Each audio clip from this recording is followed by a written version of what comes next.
4 года меня отдали во Дворец детей и молодежи в хоровой кружок.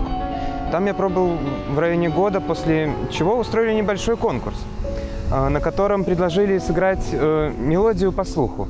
В тот момент я еще даже не знал, что такое фортепианная клавиатура. Ну, только единственное, что ее видел, когда нам аккомпанировали в хоровом кружке, или когда я выступал в детском садике на каких-то творческих кружках, либо на каких-то праздниках Новый год.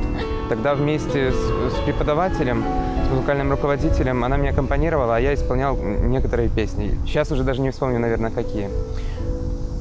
То есть, как назывались ноты, я знал, но даже не знал соответствия. Несмотря на это, у меня получилось подобрать мелодию с первого раза, после чего музыкальный руководитель кружка посоветовал родителям попробовать свои силы в Республиканской музыкальной гимназии колледжа при Белорусской государственной академии музыки. Собственно, 6 лет я поступил на подготовительное отделение и с 7 лет уже там обучался.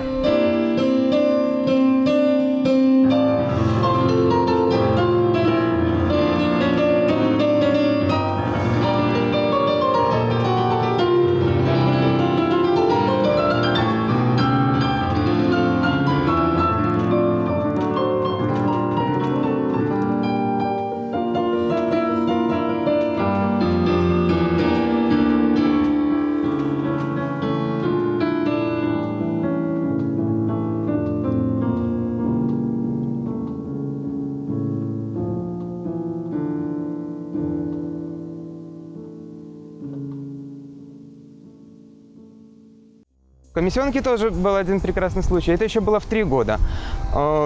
Тогда я еще вообще никакого отношения к музыке не имел, однако увидел черный ящик, который меня чем-то очень привлек и заворожил. И с тех пор, проходя по комиссионному магазину, я обязательно просил маму, чтобы мы прошли мимо музыкальных инструментов, которые, как позже выяснилось, назывались пианино. Ну и, собственно, так оказалось. Не знаю, может, ирония судьбы, но теперь с этим черным ящиком меня связывает буквально все. Были определенные трудности. Трудности заключались в первую очередь в том, что я не был до конца усидчив. Не только потому, что все дети, возможно, не особо любят долго сидеть на одном месте. Я еще был и холерик по натуре, и мне это давалось особенно тяжело. Но в то же время, когда я понимал, что дело попахивает жареным, и нужно действительно быть готовым к уроку, к академическому концерту, то я садился и, конечно же, всю программу, которую нужно было сыграть, я выучивал. Или если я понимал, что я получил какую-то не очень для меня удовлетворительную оценку на уроке, к следующему уроку я был всегда готов лучше.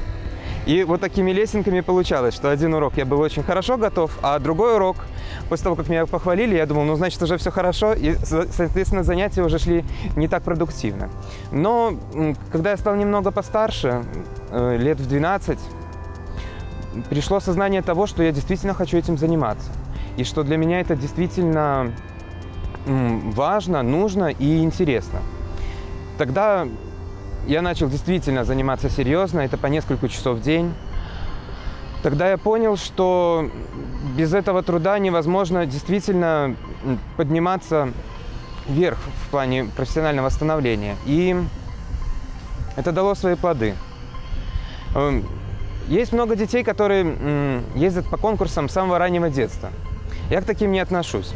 Меня долго держали, можно так сказать, слегка в ежовых рукавицах, но это дало свои плоды, потому что я понимал, что я еще многого не умею, мне есть к чему стремиться, и это не расхлаждало.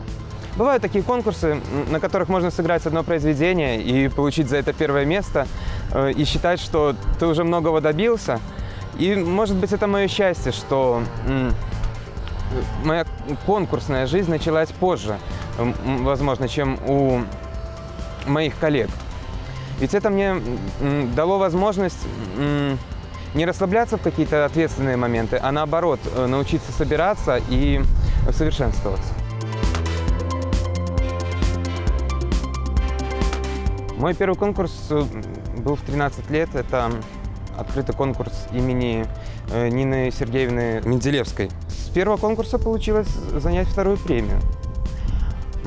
Однако меня немножко расстроило то, что было 3 первых премии. И это опять же был своеобразный вызов, что я уже много чего могу, но есть те люди, которые играют и могут играть лучше меня. И, соответственно, я понимал, что надо дальше работать.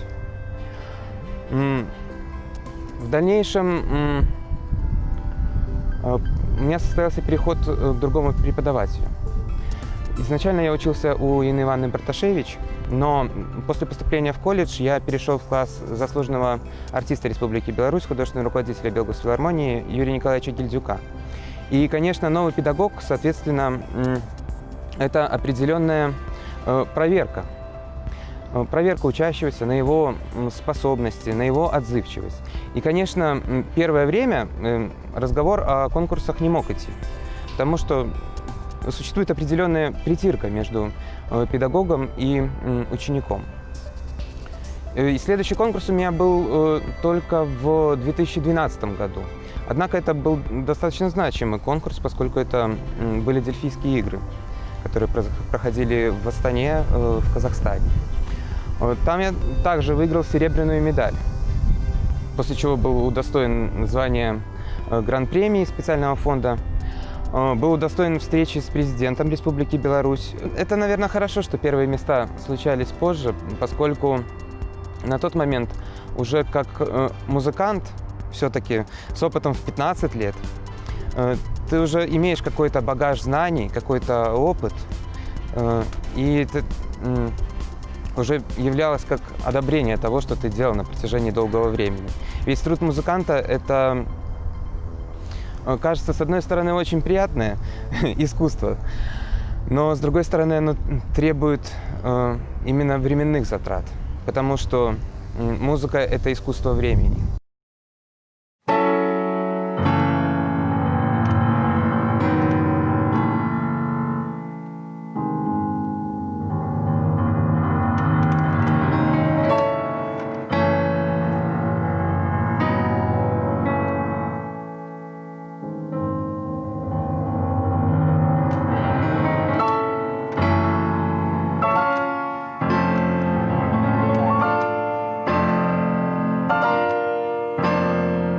Иногда складывается так, что я вообще не имею возможности позаниматься. Ведь много творческих планов. Ну, стоит даже начать с того, что я на данный момент являюсь артистом президентского оркестра Республики Беларусь, солистом Белорусской государственной филармонии, преподавателем и концертмейстером Белорусской государственной академии музыки. То есть, соответственно, иногда бывают такие дни, когда просто физически невозможно сесть и позаниматься. Но, конечно, когда предоставляется такая возможность, например, в единственный более-менее выходной день воскресенья, хотя в Белорусской государственной филармонии я все равно работаю в этот день, я могу посвятить себе занятиям около 4-5 часов. У меня есть любимое произведение, и, как ни странно, оно не фортепианное. Да, это 6-я симфония Чайковского. Почему она? Это одно из поздних сочинений Петра Ильича. Это последнее его сочинение, премьерой которого он продирижировал за несколько недель до своей смерти.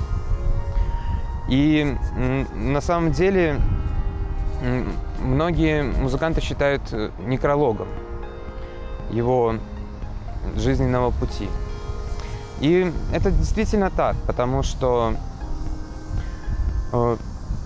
всю жизнь свою Петр Ильич, как один из моих любимых композиторов, наряду с Бетховеном, Рахманиновым и Григом, Петр Ильич смог воплотить там буквально весь спектр человеческих переживаний. Вы знаете, люди меняются со временем. И опять же, работа в эстрадно-симфоническом коллективе мне помогла тем, что мои творческие взгляды и интересы стали шире. И я с удовольствием могу слушать Стинга, группу Queen, песни Юрия Антонова. И совсем недавно пришел к той мысли, что Хороший музыкант не всегда может быть профессиональным и иметь действительно какое-то профессиональное, углубленное образование. Ведь в музыке главное – это душа. Главное – любить музыку. И если человек любит музыку, то он будет делать это искренне. Честность для музыканта – это отношение к авторским задумкам, к авторскому тексту, к авторскому прочтению. И почему я это слово люблю?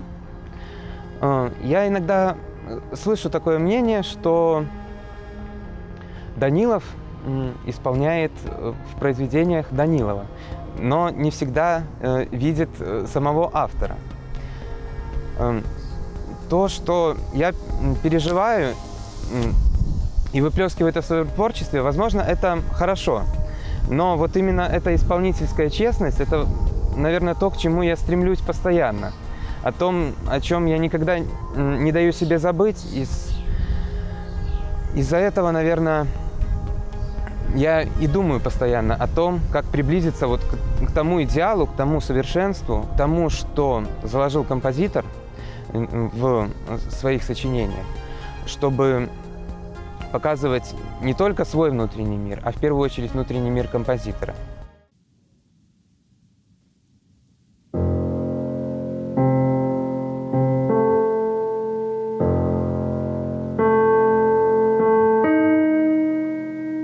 Я на своем творческом пути нахожусь уже порядка 20 лет, однако мне трудно сказать о том, чего я действительно хочу. Ведь такие направления, как сольное исполнительство, оркестровая игра и преподавание, это все немножко разное и требует определенных умений и качеств в каждом из этих составляющих. Я не отрицаю того, что когда я стану старше, то, возможно, у меня останется только педагогика. Возможно, скоро мне захочется избавиться от чего-то из этих сопутствующих. Однако в комплексе это дает очень хорошую базу и разностороннее мышление. Понимать каждого музыканта при общении, при музицировании. Как пианисту понимать фортепианные произведения, ведь многие произведения, написанные для фортепиано, мыслились не только фортепианными красками, а еще и оркестровыми. И когда ты имеешь возможность услышать все богатство оркестрового звучания, находясь постоянно в этом, то и оркестровое мышление при передаче образов, нотного текста, оно, соответственно, становится гораздо проще и доступнее себе самому. А когда это понятно тебе, тогда это становится понятно и слушателю. Ведь если ты не понимаешь, о чем ты играешь, то трудно будет это передать публике. Работа солиста филармонии, как правило, заключается в том, что солист ездит по небольшим городам, где, как правило, есть только музыкальные школы или дома культуры. Если города покрупнее, то могут быть музыкальные училища, ныне колледжи. И, соответственно, основной контингент, который посещает концерты, это дети. И на самом деле в этом есть что-то потрясающее. Ведь если ребенок на концерте тебя слушает, и если его эмоции после твоего концерта действительно искренние, то значит ты и сам искренне был на сцене, и то, что ты делаешь, вызывает отклик у слушателя. Ведь ребенок – это самый капризный слушатель, и если ты будешь с ним нечестен и неоткровенен, он это почувствует. И, соответственно, это вызывает какую-то трепетность даже. Хотя бы потому, что если ты нашел этот отклик, то ребенку, возможно, захочется больше заниматься. Это своего рода завербовка, можно сказать и так. Потому что ребенок, услышав мой концерт, подумает о том, что это прекрасно, о том, что мир музыки — это в принципе прекрасно. И даже если он в дальнейшем не захочет связать свою судьбу профессионально с музыкой, то у него останутся самые теплые и приятные впечатления об этом. Он будет любить музыку, а если человек будет любить музыку, искусство, он будет становиться чище душой.